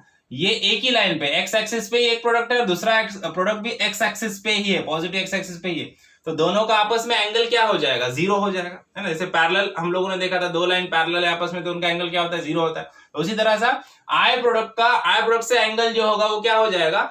0 हो जाएगा, है ना। तो यहाँ पे एंगल 0 हो जाएगा। तो इसको हम लोग देखते हैं, ये दो वेक्टर्स है, इनका क्रॉस प्रोडक्ट अगर हम लोग निकाल रहे हैं तो यहाँ पे क्या हो जाएगा? I mod into I mod, है ना। आगे क्या आता है? Sine of theta into U cap, where U cap is the direction of vector, ना। तो अब साइन थीटा, थीटा की वैल्यू कितनी है? थीटा की वैल्यू है 0, तो साइन 0 की वैल्यू क्या होती है? 0 होती है ना। तो यहाँ पे ये सारा का सारा टर्म क्या हो जाएगा? 0 हो जाएगा, क्योंकि साइन ऑफ 0 की वैल्यू क्या होती है? 0 होती है, हम लोग को पता है ना। तो यहाँ पे हम लोग को समझ में आया कि आई क्रॉस आई क्या होता है? 0 होता है ना। तो अब उसी तरह से देखते हैं जे, अगर मैं बोलूं जे क्रॉस जे की वैल्यू अगर हम लोग को निकालना है तो क्या आ जाएगा? फॉर्मूले के हिसाब से क्या लिख सकते हैं हम लोग? J mod into sine of theta into U cap, है ना। अब यहां पे देखो जे प्रोडक्ट है एक और दूसरा जे प्रोडक्ट है, मतलब जे का जे से एंगल कितना है, अगेन जीरो है ना। तो एंगल जीरो है तो साइन थीटा, साइन जीरो की वैल्यू क्या होती है, जीरो होती है। तो यहां पे हम लोग लिख सकते हैं कि जे इंटू जे का वैल्यू कितना आएगा, जीरो आएगा, है ना। उसी तरह से के इंटू के का वैल्यू क्या आएगा, के क्रॉस के का वैल्यू भी क्या आएगा, जीरो ही आएगा, है ना। हम लोग को पता है के का एंगल के से क्या रहेगा, जीरो रहेगा, साइन जीरो की वैल्यू जीरो, तो ये सारा का सारा वैल्यू क्या आ जाएगा, जीरो आ जाएगा ना। तो यहां से देखा आई क्रॉस आई का वैल्यू जीरो आता है, जे क्रॉस जे का वैल्यू जीरो आता है ऑर्थोगोनल कंपोनेंट में, और उसी तरह से के क्रॉस के का वैल्यू भी क्या आएगा, जीरो ही आएगा, है ना। तो अब इस तरह से समझ लेते हैं कि ये तो हम लोग ने समझ लिया, सेल्फ प्रोडक्ट समझ लिया। अगर मान लो आई को हम लोगों ने जे से मल्टीप्लाई किया, या फिर आई क्रॉस जे का वैल्यू क्या आएगा, है ना, या फिर जे क्रॉस के का वैल्यू क्या आएगा, है ना, या फिर के क्रॉस आई का वैल्यू क्या आएगा, है ना। अब ये समझ लेते हैं ना। तो चलो सब में पहले देखते हैं आई क्रॉस जे का वैल्यू। देखो आई क्रॉस जे अगर हम लोग यहां पे निकालते हैं, है ना, तो अब हम लोग को क्या करना पड़ेगा, इसके लिए सब में पहले फॉर्मूला लिख देते हैं। क्या रहेगा, mod I into mod J into sine of theta into U cap, where U cap is the direction of that new vector, है ना। अब देखो, अब आई कैप मतलब क्या है, आई कैप मतलब ये यूनिट वेक्टर है, तो इसका वैल्यू क्या रहेगा, मॉड आई का वैल्यू 1 रहेगा, यूनिट वेक्टर का वैल्यू क्या रहता है, मैग्नीट्यूड 1 रहता है। मॉड जे मतलब जे वेक्टर का मैग्नीट्यूड, इसका मैग्नीट्यूड भी कितना रहेगा, 1 रहेगा, है ना। अब साइन ऑफ थीटा, आई और जे में एंगल कितना है, 90 डिग्री है ना। देखो आई और जे में एंगल कितना है, ये 90 डिग्री एंगल है, थीटा 90 डिग्री है, बराबर। हम लोग को पता है एक्स और वाई एक्सिस में 90 डिग्री रहता है, सबको पता है ना। तो साइन 90, अब देखो यहाँ पे साइन ऑफ 90 की वैल्यू कितनी होती है, साइन ऑफ 90 की वैल्यू होती है 1, हम लोग को पता है साइन 90 की वैल्यू 1 होती है ना। तो अब यहाँ पे साइन 90 की वैल्यू भी क्या आ जाएगी, 1 आ जाएगी, है ना। अब उसके बाद यू कैप डायरेक्शन क्या है ना। तो अब देखो 1 इंटू 1 इंटू 1 क्या आ जाएगा, 1 आ जाएगा, है ना, इंटू यहाँ पे यू कैप है ना। तो बस उसी तरह से 1 इंटू यू कैप, अब 1 तो मिल गया, 1 क्या मिल गया, उसका मैग्नीट्यूड मिल गया। आई इंटू जे कैप करेंगे तो आंसर 1 आएगा, वो मिल गया। लेकिन उसका डायरेक्शन क्या रहेगा, है ना। अब डायरेक्शन निकालना है तो उसके लिए क्या करेंगे, थंब रूल का यूज करेंगे। क्या निकाल रहे हैं हम लोग, आई क्रॉस जे निकाल रहे हैं, तो आई से जे की तरफ जाना है ना, फिंगर पहले आई पे रखना है हाथ ऐसे, अब आई से जे की तरफ फिंगर को कर्ल करते हुए थंब बनाना है ना। तो आई से जे की तरफ हम लोग थंब बनाएंगे तो ये ऐसे जाएगा थंब, है ना। देखो ये ऐसे है ना, तो ये मतलब जे के डायरेक्शन में ना। अब ये जे बोर्ड पे मैंने ऐसे बताया, लेकिन जे एग्जैक्टली कैसा रहेगा, जे ऐसे बाहर रहेगा इसके ना, ये दोनों ऐसे है, तो जे जेड एक्सिस कैसी रहेगी हमारी, जेड एक्सिस ऐसे बाहर रहेगी इनके ना। तो देखो यहां से मैं आई से जे की तरफ जाऊंगा तो जेड एक्सिस की तरफ आएगा, मतलब ये वाली एक्सिस की तरफ आएगा ना। तो ऐसे जाऊंगा तो थर्ड वाली एक्सिस जो इनको दोनों को परपेंडिकुलर है वो कौन सी है, जेड एक्सिस है। तो जेड एक्सिस की तरफ डायरेक्शन रहेगा, है ना। तो U cap is equal to क्या रहेगा, जेड एक्सिस रहेगा, है ना। तो यू कैप के जगह मतलब यूनिट वेक्टर इन जेड एक्सिस क्या है ना, यूनिट वेक्टर इन जेड एक्सिस क्या है, के कैप है। तो यू कैप के जगह मैं के कैप लिख सकता हूं, है ना, लिख सकता हूं, क्योंकि यू कैप मतलब भी क्या है, यूनिट वेक्टर है। तो आई से जे की तरफ हम लोग कर्ल करेंगे फिंगर और थंब को क्लोज करेंगे, तो यहाँ पे हम लोग को जेड एक्सिस में हम लोग को डायरेक्शन मिलती है, और जेड एक्सिस में यूनिट वेक्टर की वैल्यू के कैप है। तो यहाँ पे हम लोग के कैप लिख सकते हैं, 1 इंटू के कैप मतलब क्या आ जाएगा, आई क्रॉस जे कर देंगे हम लोग यहाँ पे, तो क्या आ जाएगा, के कैप हम लोग को मिलता है ना। आई क्रॉस जे करेंगे तो के कैप मिलेगा। अब उसी तरह से देखते हैं जे क्रॉस के करेंगे तो क्या मिलता है, देखो जे वेक्टर इंटू के क्रॉस करेंगे तो यहाँ पे बाय फॉर्मूला क्या हो जाएगा, मॉड जे इंटू मॉड के into sine of theta into U cap, है ना। साइन 90 की वैल्यू 1 है ना। जे और के ये दोनों भी क्या है, दोनों यूनिट वेक्टर है, दोनों का मैग्नीट्यूड 1 1 होता है। तो 1 इंटू साइन 90 की वैल्यू भी 1 इंटू यू कैप, है ना, मतलब 1 इंटू यू कैप, है ना। अब देखो जे से के की तरफ जा रहे हैं हम लोग, जे से के बीच में एंगल कितना है, ये भी एंगल होता है 90 डिग्री, हम लोग को पता है। तीनों के बीच में म्यूचुअली परपेंडिकुलर रहते हैं एक्स वाई जेड एक्सिस, तीनों के बीच में का एंगल, कोई भी दो एक्सिस के बीच में का एंगल 90 डिग्री रहेगा हमेशा, ओके। तो अब कहां से कहां जाना है, फिंगर को ऐसे पकड़ो, जे से हम लोग को के की तरफ जाना है। देखो जे से अगर हम लोग के की तरफ जाएंगे तो हमारा थंब इधर डायरेक्ट करेगा, है ना। अब ये बाहर की तरफ है, मान लो जेड एक्सिस ऐसी है ना, तो यहां से मैं इधर जाऊंगा, यहां से मैं इधर जाऊंगा, तो मेरा थंब किधर रहेगा, एक्स एक्सिस की तरफ रहेगा, है ना। जे से के की तरफ जाओगे तो डायरेक्शन किधर मिलेगा, एक्स एक्सिस की तरफ डायरेक्शन मिलेगा थंब का हम लोग को, है ना। तो एक्स एक्सिस की तरफ जो यूनिट वेक्टर है उसकी वैल्यू क्या है, आई है ना। तो यहाँ पे हम लोग बोल सकते हैं कि 1 इंटू आई कैप, है ना, या फिर आई, है ना। तो यहाँ पे हम लोग को समझ में आ रहा है कि जे क्रॉस के की जो वैल्यू है, जे कैप क्रॉस के कैप की वैल्यू क्या आएगी, आई कैप आएगी, है ना। जे क्रॉस के की वैल्यू क्या आएगी, आई कैप आएगी। अब ये दोनों को देखने के बाद इसी तरह से हम लोग बोल सकते हैं कि देखो आई क्रॉस जे की वैल्यू के आई, जे क्रॉस के की वैल्यू आई आई, है ना। अब के क्रॉस आई की वैल्यू क्या आएगी, जे आएगी, हम लोग को पता है ना। तो यहाँ पे लिख देते हैं हम लोग इधर साइड में, है ना, क्या लिख देते हैं कि के क्रॉस आई की वैल्यू क्या आएगी, ये आएगी जे, है ना। के क्रॉस आई की वैल्यू क्या आ जाएगी, जे आ जाएगी, है ना। अब ये तो देखा हम लोगों ने आई क्रॉस जे का वैल्यू देखा, अब जे क्रॉस आई का वैल्यू क्या आएगा, जे क्रॉस आई का वैल्यू एग्जैक्टली इसके अपोजिट आएगा। ये क्या आया था, के क्या आया था, है ना। तो उसकी डायरेक्शन मतलब देखो आई से जे की तरफ गए तो इधर आए थे हम लोग जेड एक्सिस की तरफ, है ना। अब जे से आई की तरफ जाएंगे तो इसके अपोजिट में जाएगा ना डायरेक्शन, है ना। मैग्नीट्यूड तो वही रहेगा, सिर्फ डायरेक्शन चेंज होगा, है ना। अब देखो आई से जे की तरफ गए थे तो एक्स एक्सिस आया था, है ना। अब जे से आई की तरफ जाएंगे तो थंब किधर, अंदर की तरफ जा रहा है, मतलब जो डायरेक्शन है वो एग्जैक्टली रिवर्स हो जाएगी, है ना। डायरेक्शन क्या हो जाएगी, एग्जैक्टली रिवर्स हो जाएगी। मतलब इधर वाले जेड एक्सिस पे आया था अभी, तो अब कौन सा वाला जेड एक्सिस आएगा, ये वाला जेड एक्सिस आएगा, इधर वाला जो माइनस जेड एक्सिस है वो आएगा, है ना। तो माइनस जेड एक्सिस पे के कैप की वैल्यू क्या रहेगी, माइनस के कैप आ जाएगी, है ना। समझ में आ रहा है। तो यहां पे हम लोग बोल सकते हैं जैसे आई क्रॉस जे की वैल्यू क्या आ गई, के कैप आ गई, तो उसी तरह से मैं यहां पे लिख सकता हूं कि जे क्रॉस आई कैप की जो वैल्यू आएगी वो माइनस के कैप आएगी, है ना। इसके उल्टा होने की वजह से, है ना। हम लोगों ने यहाँ पे भी देखे ना, पी क्रॉस क्यू की वैल्यू क्या आ रही थी, जो भी वैल्यू आ रही थी वहां पे जो डायरेक्शन था वो क्यू क्रॉस पी का डायरेक्शन उसके एग्जैक्टली अपोजिट था, है ना। ये अपवर्ड जा रहा है तो डाउनवर्ड जा रहा था, है ना। तो उसी तरह से ये पॉजिटिव जेड एक्सिस में आया था, आई क्रॉस जे का वैल्यू पॉजिटिव जेड एक्सिस में आया, तो जे क्रॉस आई का वैल्यू नेगेटिव जेड एक्सिस में आएगा, बराबर।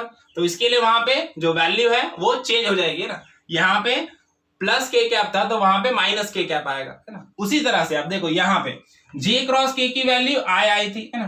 तो अब के क्रॉस जे की वैल्यू क्या आ जाएगी, है ना, सिंपल है, माइनस आई आ जाएगा, है ना।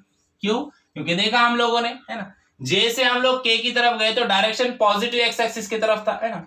अब के से जे की तरफ जाएंगे तो डायरेक्शन किधर आएगा, नेगेटिव एक्स एक्सिस की तरफ आएगा, है ना, एग्जैक्टली अपोजिट हो जाएगा, बराबर। तो वहां पे क्या हो जाएगा, माइनस आई आ जाएगा, है ना। और उसी तरह से यहाँ पे के क्रॉस आई का वैल्यू जे आया था, तो आई क्रॉस के का वैल्यू क्या आ जाएगा, इसका वैल्यू आ जाएगा माइनस जे कैप।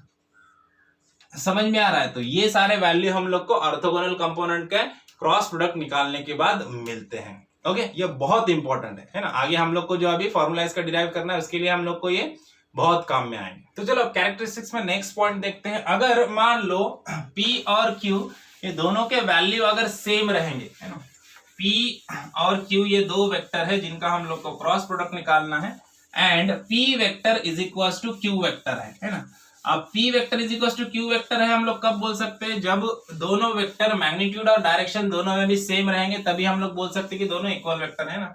तो अब P और Q दो वेक्टर है, ऐसे वेक्टर है कि P vector is equal to Q vector है, तो इसका जो P mod P into cross mod Q का जो वैल्यू आएगा, है ना, मतलब दोनों के मल्टीप्लिकेशन का क्रॉस प्रोडक्ट का जो मैग्नीट्यूड का वैल्यू आएगा वो कैसा रहेगा, वो सिंपल हम लोग बोल सकते हैं कि P क्रॉस P, और we can say that Q cross Q रहेगा, विच इज इक्वल टू क्या रहेगा, 0 रहेगा, क्योंकि दोनों सेम क्वांटिटी है। मतलब जो दो वेक्टर्स है जो सेम है, सेम वेक्टर है, इक्वल वेक्टर्स है, तो उनका जो भी मैग्नीट्यूड रहेगा, उनके क्रॉस प्रोडक्ट का जो मैग्नीट्यूड रहेगा वो क्या रहेगा, 0 रहेगा, है ना। समझ में आए। तो चलो अब नेक्स्ट पॉइंट की तरफ बढ़ते हैं। अब नेक्स्ट पॉइंट में हम लोग को देखना है कि हमारे पास दो वेक्टर्स है ना, और दो वेक्टर्स के हम लोग को ऑर्थोगोनल कंपोनेंट के साथ उसका क्रॉस प्रोडक्ट निकालना है, और उसके लिए हमारे पास क्या फॉर्मूला बनता है वो हम लोग देखेंगे, है ना। अभी तक हम लोग सिंगल सिंगल देख रहे थे, अब हम लोग देखते हैं कि यहाँ पे हमारे पास एक वेक्टर है p वेक्टर है, तो p वेक्टर के हमारे पास तीनों कंपोनेंट है तीनों एक्सिस में, है ना। तो मान लेते हैं कि जो x एक्सिस का कंपोनेंट है px इंटू आई कैप, है ना, plus py into y axis का j cap, plus pz into z axis का k कैप, है ना। तो ये कंप्लीट कंपोनेंट हो गए वेक्टर p के। उसी तरह से वेक्टर q है हमारे पास, इसके भी हमारे पास तीनों डायरेक्शन में तीनों कंपोनेंट है। तो x डायरेक्शन में है qx into I cap, plus y direction में है qy into j cap, plus z direction में है qz इंटू k कैप। ऐसे तीनों ऑर्थोगोनल कंपोनेंट में इसके कंपोनेंट्स हमारे पास है, और ये दोनों का वेक्टर का हम लोग को क्रॉस प्रोडक्ट निकालना है। अब हम लोग p क्रॉस q निकालेंगे, तो इसका आंसर क्या आएगा, इसको हम लोग को डिराइव करना है अच्छे से। तो देखो क्या करना है, सेम वैसे ही करना है जैसे हम लोगों ने स्केलर प्रोडक्ट में किया था, डॉट प्रोडक्ट में किया था। तो क्या करेंगे, अभी समय पहले इसको लिख देंगे px into I cap plus py into J cap plus pz into k cap, है ना। इसके बाद इसको क्या करना है, हम लोग को मल्टीप्लाई करना है। इसको अलग ब्रैकेट में लिख दो, इसको अलग ब्रैकेट में लिख देते हैं। क्या है, qx I cap plus qy j cap plus qz k cap, है ना। अब ये पहले वाले क्वांटिटी से तीनों क्वांटिटी को मल्टीप्लाई करेंगे, फिर दूसरे वाले क्वांटिटी से तीनों क्वांटिटी को मल्टीप्लाई करेंगे, फिर ये थर्ड वाली क्वांटिटी से तीनों क्वांटिटी को मल्टीप्लाई करेंगे। ओके, तो सब में पहले px से करते हैं हम लोग, यहाँ पे लिख देते हैं px आई कैप इनटू, सब में पहले क्या आएगा, ये qx आई कैप। ओके, उसके बाद प्लस, यहाँ पे प्लस का सिंबल, यहाँ पे प्लस का सिंबल है तो प्लस आ गया, plus px I cap into qy j cap plus px I cap into qz k cap, है ना। ओके, पहले वाले से तीनों को मल्टीप्लाई कर दिया, है ना। यहाँ पे इसको एक ब्रैकेट डाल दो, प्लस ब्रैकेट नहीं भी डाले तो चलेगा, ओपन रहने दो, बेटर रहेगा, प्लस अब ये वाला प्लस आ गया। अब py से तीनों को मल्टीप्लाई करना है, देखो py into J cap into क्या आएगा, qx आई कैप प्लस ये वाला प्लस आ गया, py into J cap into qy into J cap. Okay, अब अगेन प्लस ये वाला प्लस आ गया, यहाँ वाला, है ना। अब क्या आएगा, again py into J cap into qz into k cap. Okay, तो सेकंड वाला क्वांटिटी का अब pz इंटू k कैप, इससे तीनों को मल्टीप्लाई करना है ना। तो इसको मैं नीचे लिख देता हूं यहाँ पे, है ना, प्लस, है ना, ये वाला प्लस आ गया। देखो pz इंटू k कैप क्या आ जाएगा, into qx into I cap plus pz into k cap into qy into j cap plus pz into k cap into qz into k cap. Okay, तो ये हर एक quantity से तीनों को multiply हम लोगों ने यहाँ पे कर दिया है। अब क्या करना है, यहां से कॉमन निकालना, आई कैप को कॉमन निकालो, जे कैप आई कैप को अलग निकालो, यूनिट वेक्टर्स को अलग अलग निकाल के इनका मल्टीप्लिकेशन हम लोग को लिख देना है यहाँ पे, है ना। तो सबसे पहले ये लिख देते हैं px इंटू qx, अब ब्रैकेट में क्या आ जाएगा, I cap into I cap plus यहाँ पे क्या है px इंटू qy, ब्रैकेट में क्या आ जाएगा, I cap cross J cap plus px into qz, bracket में क्या आ जाएगा, I cap cross k cap. Okay, plus यहाँ पे क्या आएगा, py इंटू qx, ब्रैकेट में क्या आ जाएगा, j cap into I cap. Okay, plus py into qy, bracket में क्या आ जाएगा, j cap cross j cap. Okay, उसके बाद प्लस क्या आ जाएगा, py इंटू qz, ब्रैकेट में क्या आ जाएगा, जे cap cross K cap. Okay, आगे वाला टर्म इधर लिख देते हैं हम लोग, प्लस क्या आ जाएगा P Z into Q X, bracket में आ जाएगा K cap cross I cap, plus P Z into Q Y, bracket में आ जाएगा K cap into J cap, plus P Z into Q Z, bracket में आ जाएगा K cap cross K cap. Okay, सारा का सारा हो गया। अब हम लोग को यहां पे पता है ऑर्थोगोनल कंपोनेंट के लिए I cross I is equal to J cross J, किधर गया, J cross J is equal to K cross K का वैल्यू क्या होता है ना। और वैसे ही हम लोग को पता है आई क्रॉस जे का वैल्यू क्या था, जे क्रॉस ए, है ना। ये सारे वैल्यू अभी हम लोगों ने देखे हैं, है ना। तो इनके जो भी वैल्यूज है वो वैल्यूज हम लोग को यहाँ पे क्या कर देना है, पुट कर देना है ना। यहाँ पे वो वैल्यूज हम लोग पुट कर देंगे तो हम लोग को इसका सारा आंसर मिल जाएगा। ओके, तो ये सारे वैल्यू हम लोग पुट कर देते हैं। समय पहले इसको रफ कर देंगे, ऊपर हम लोग यहाँ पे वैल्यू पुट कर देंगे। तो देखो समय पहले क्या है, P X into Q X, okay, I cross I का वैल्यू क्या है, 0 है, plus P X into Q I, देखो P X into Q I, है ना, इधर P X into I into J है, देखो आई इंटू जे का वैल्यू क्या है, आई इंटू जे का वैल्यू है के, है ना। तो यहाँ पे आ जाएगा के कैप।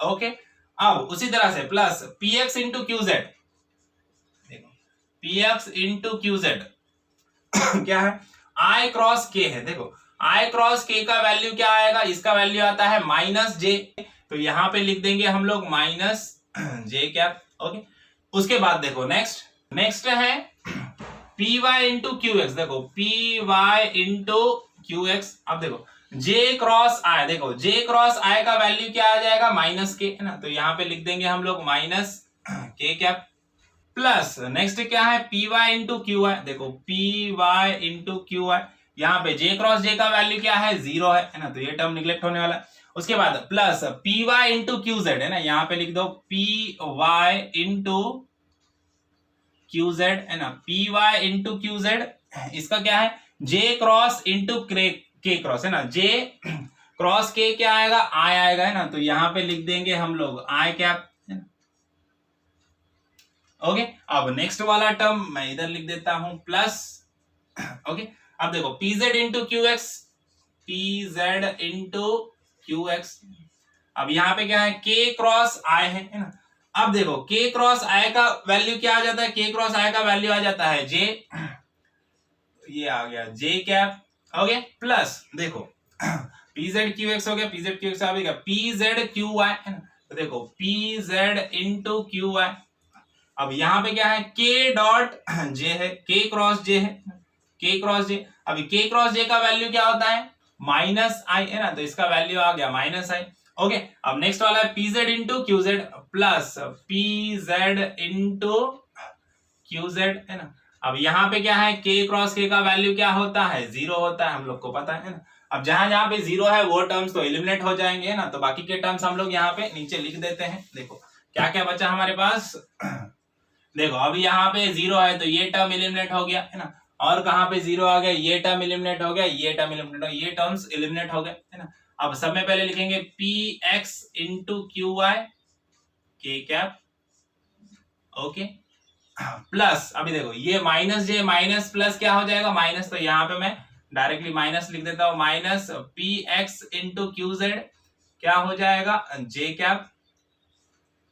ओके, प्लस अब ये अगेन यहाँ पे माइनस है तो ये प्लस एलिमिनेट होके माइनस हो जाएगा, तो यहाँ पे माइनस लिख देता हूं, P Y into Q X into K cap बराबर। उसके बाद ये टर्म तो एलिमिनेट हो गया, प्लस क्या आएगा, ये वाला आएगा, है ना, plus P Y into Q Z into I cap, right. अब यहाँ पे देखो ये जे कैप के साथ भी प्लस है तो ये प्लस लिख देंगे हम लोग, P Z into Q X J cap, right. अब यहाँ पे माइनस आई कैप है ना, तो ये यहाँ पे माइनस आ जाएगा, minus P Z into Q Y I. उसके बाद ये वाला टर्म तो एलिमिनेट हो गया ना। तो इतने सारे टर्म्स हम लोग को यहाँ पे मिल जाएंगे, है ना। अब हम लोग यहाँ पे ध्यान से देखेंगे तो हम लोग को देखने मिलेगा कि देखो के कैप के यहाँ पे दो टर्म है, जे कैप के दो टर्म है और आई कैप के दो टर्म है ना। तो सब में पहले आई कैप वाले टर्म को एक जगह पे लिख लेते हैं हम लोग, है ना। इसलिए ये दोनों में से क्या करेंगे, आई कैप को कॉमन निकाल लेंगे, है ना। तो क्या बचेगा, यहाँ पे देखो सब में पहले लिखते हैं P Y into Q Z minus, क्योंकि यहाँ पे माइनस है, माइनस क्या आ जाएगा, P Z into Q Y, और बाहर ब्रैकेट में क्या बचेगा, ब्रैकेट के बाहर बचेगा आई कैप। ओके, उसके बाद देखो प्लस, अब जे के टर्म देखते हैं, जे कैप के देखो यहाँ पे क्या है, पी एक्स क्यू जेड है जे कैप, और दूसरा वाला क्या है, P Z Q X J cap है ना। तो पहले पॉजिटिव वाला टर्म लिखेंगे हम लोग, यहाँ पे क्या आ जाएगा, पी जेड क्यू एक्स, है ना, और यहाँ पे क्या है, minus P x Q Z, है ना। यहाँ पे जे कैप हमारा अगेन कॉमन है। ओके, प्लस अब लास्ट वाला टर्म देखते हैं, के कैप के टर्म देखते हैं। देखो के कैप का यहाँ पे एक टर्म है, यहाँ पे एक टर्म है। पॉजिटिव वाला टर्म पहले लिखेंगे, क्या है, P X plus Q Y minus यहाँ पे क्या है, P Y into Q X, और ब्रैकेट के बाहर आ गया के कैप, है ना। समझ में आया यहाँ तक। अब देखो इसको ध्यान से हम लोग देखेंगे तो हम लोग को समझ में आया कि इसको हम लोग डिटर्मिनेंट के फॉर्म में भी लिख सकते हैं, है ना। तो ये तो डिटर्मिनेंट के फॉर्म में भी हम लोग इसको इजीली लिख सकते हैं ना। तो अब इसको डिटर्मिनेंट के फॉर्म में हम लोग लिख देंगे तो हम लोग को एक अच्छा सा फॉर्मूला मिल जाएगा, है ना। तो हम लोग बेसिकली क्या निकाल रहे थे, orthogonal component of P vector into Q cross product का इसका वैल्यू निकाल रहे थे। इसको हम लोग डिटर्मिनेंट के फॉर्म में इस तरह से लिख सकते हैं, आई कैप जे कैप और के कैप। तो यहाँ पे लिख देंगे आई कैप जे कैप और के कैप, है ना। ये इसका डिटर्मिनेंट, इसको सॉल्व करने के बाद ये आंसर आने वाला हम लोग को पता है ना। तो उसके बाद क्या आ जाएगा, यहाँ पे P X P Y P Z divided by Q X Q Y Q Z. Okay, तो अब ये वाले डिटर्मिनेंट को हम लोग सॉल्व करेंगे तो ये आ जाता है हम लोग, है ना। तो हम लोगों ने रिवर्स किया, इसको डिटर्मिनेंट के फॉर्म में लिख दे ताकि इजी हो जाए हम लोग को, है ना। तो यहां से हम लोग को एक फॉर्मूला मिल जाता है कि ऑर्थोगोनल कंपोनेंट में रहेगा और P क्रॉस Q का वैल्यू निकालना रहेगा। तो उसको इस तरह से डिटर्मिनेंट के फॉर्म में हम लोग को सॉल्व करना है, तो हम लोग उसका इजीली आंसर निकाल सकते हैं। तो चलो बढ़ते हैं नेक्स्ट पॉइंट की तरफ। नेक्स्ट पॉइंट क्या बोल रहा है, the magnitude of cross product of two vectors is numerically equal to the area of the parallelogram whose adjacent sides represents the two vectors, है ना। तो इसका मतलब क्या हुआ कि अगर ऐसे दो वेक्टर्स है, मान लो ऐसे दो वेक्टर्स है जो क्या कर रहे हैं, जो अगेन रिप्रेजेंट कर रहे हैं दो एडजेसेंट साइड्स को पैरेललोग्राम के। मान लो दो वेक्टर्स है, सपोज ये है वेक्टर P और दूसरा यहाँ पे एक वेक्टर है, ये है वेक्टर Q, और दोनों ये वेक्टर क्या कर रहे हैं, दो एडजेसेंट साइड्स को रिप्रेजेंट कर रहे हैं पैरेललोग्राम के, है ना। तो अब इनका जो क्रॉस प्रोडक्ट होता है, ये P और Q, ये दोनों का जो क्रॉस प्रोडक्ट होता है, ये क्रॉस प्रोडक्ट क्या होता है, P cross Q represents the area of the parallelogram, है ना। ये पैरेललोग्राम का एरिया को रिप्रेजेंट करता है ना। समझ में आया। A P cross Q is equal to क्या रहेगा, एरिया ऑफ दिस पैरेललोग्राम रहेगा, है ना। अब इसी को हम लोग को यहाँ पे प्रूफ करना है। तो इसको प्रूफ करने के लिए हम लोग क्या करेंगे, सब में पहले यहां से एक परपेंडिकुलर पुट कर दो, यहाँ पे इसको नाम भी दे देंगे। सपोज ये पॉइंट है O, ये है A, ये है B और ये है C, और यहाँ पे जो पॉइंट मिला हम लोग को ये है पॉइंट D, है ना। और ये दोनों के बीच में का जो एंगल है वो एज यूजुअल कितना रहेगा, दिस एंगल इज थीटा। अब देखो समय पहले देख लेते हैं हम लोग को पैरेललोग्राम का area of parallelogram, area of parallelogram is equal to क्या हो जाएगा, बेस इनटू हाइट, है ना। बेस इनटू हाइट हम लोग को पता है, इसका फॉर्मूला है ना। अब इसका बेस क्या है पैरेललोग्राम का, OA, ये बेस है ना, OA इज अ बेस, और इसकी हाइट क्या है, BD, ये हाइट है इसकी, है ना।